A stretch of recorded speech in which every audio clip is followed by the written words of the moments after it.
नमस्कार दोस्तों, मेरा नाम है गोलू यादव और आज की इस वीडियो में मैं बात करने वाला हूं कि आखिर क्यों इंडिया में जो क्रिमिनल्स होते हैं वो इलेक्शन जीत जाते हैं। आपने देखा होगा कि कई सारे क्रिमिनल्स होते हैं जिनके ऊपर मर्डर, किडनैपिंग और भी कई सारे केसेस चल रहे हैं, लेकिन फिर भी वो आज की डेट में एमपी एमएलए हैं। यही अगर हम बात करें कोई छोटे से आदमी के ऊपर, जैसे नॉर्मल कोई पीपल है, उसके ऊपर अगर किसी भी प्रकार का केस होता है तो उसको जेल में डाल देते हैं और उसकी जिंदगी बर्बाद कर देते हैं। लेकिन यही कई सारे ऐसे पावरफुल लोग होते हैं, पैसे वाले लोग होते हैं, जिनके ऊपर कई सारे दर्जनों केस होते हैं, मर्डर, किडनैपिंग और भी कई सारे, लेकिन फिर भी आज की डेट में वो एमपी एमएलए हैं और कई बार लगातार इलेक्शन जीतते जाते हैं और पार्टीज भी इन्हीं को सिर्फ सीट्स देती है। आखिर ऐसा क्यों होता है, आइए समझते हैं इस वीडियो में। आज की वीडियो में हम ये समझेंगे कि आखिर क्रिमिनल्स इलेक्शन कैसे जीत जाते हैं और जो पॉलिटिकल पार्टीज है इन क्रिमिनल्स को ही सीट्स क्यों देती है ज्यादातर, और तीसरा आखिर इसका क्या सॉल्यूशन है। तो इस वीडियो के एंड तक आप जरूर बने रहना, क्योंकि इसके एंड में मैं बहुत बड़ा सच बताने वाला हूँ। इंडिया दुनिया का सबसे बड़ा डेमोक्रेसी है। हर 5 साल पर यहाँ पर करोड़ों लोग वोट्स देकर के अपना नेता खुद चुनते हैं।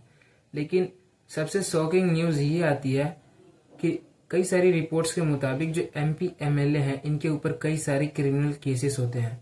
लेकिन ये भी कहना गलत होगा कि सारे एमपी एमएलए के ऊपर क्रिमिनल केसेस होते हैं।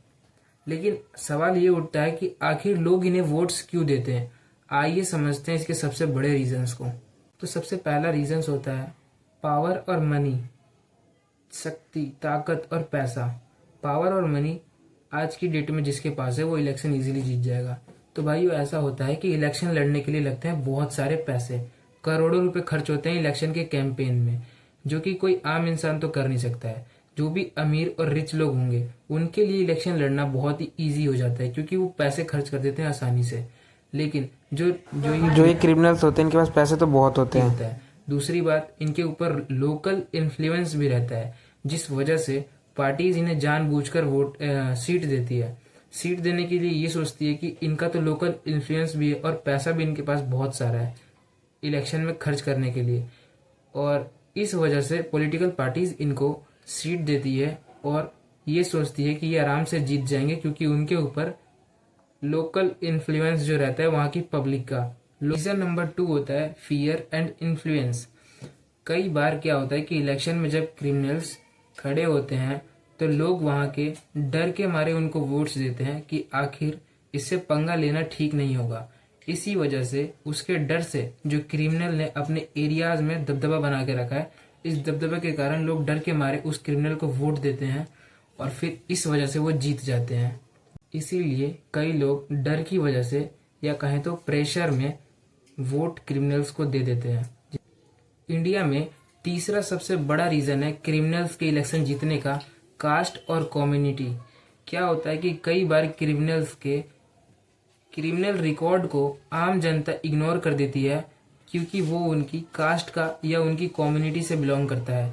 लोग ऐसा सोचते हैं कि क्रिमिनल है तो क्या हुआ, हमारी कास्ट का या हमारी कम्युनिटी के लिए काम करेगा अगर जीत गया तो। इस वजह से भी कई लोग उसे जाति के नाम पर या अपने धर्म के नाम पर वोट देकर के जिता देते हैं। और चौथा सबसे बड़ा कारण है स्लो जस्टिस सिस्टम। हमारी इंडिया की जो जस्टिस सिस्टम है उसमें किसी भी क्रिमिनल केसेस के ऊपर अगर कार्रवाई होती है तो कई सारे ऐसे केसेस होते हैं जिनकी सुनवाई होते होते लगभग 30 साल लग जाते हैं, 20 से 30 साल लग जाते हैं, जिस वजह से जो क्रिमिनल है वो केस में कन्विक्ट नहीं हो पाता है, तो वो कितनी बार भी चुनाव लड़ सकता है। यही कारण है कि क्रिमिनल्स बार बार इलेक्शन लड़ते हैं और जीत जाते हैं, क्योंकि वो अपने केस में कन्विक्ट नहीं हो पाते हैं और स्लो जस्टिस सिस्टम के वजह से 10 से 20 साल तक लग जाते हैं उस केस की सुनवाई होने में। यही कारण है कि पॉलिटिशियंस पर केस होते हुए भी वो इलेक्शन लड़ते हैं और जीत भी जाते हैं। पांचवा सबसे बड़ा कारण है पॉलिटिकल पार्टीज की स्ट्रेटजी।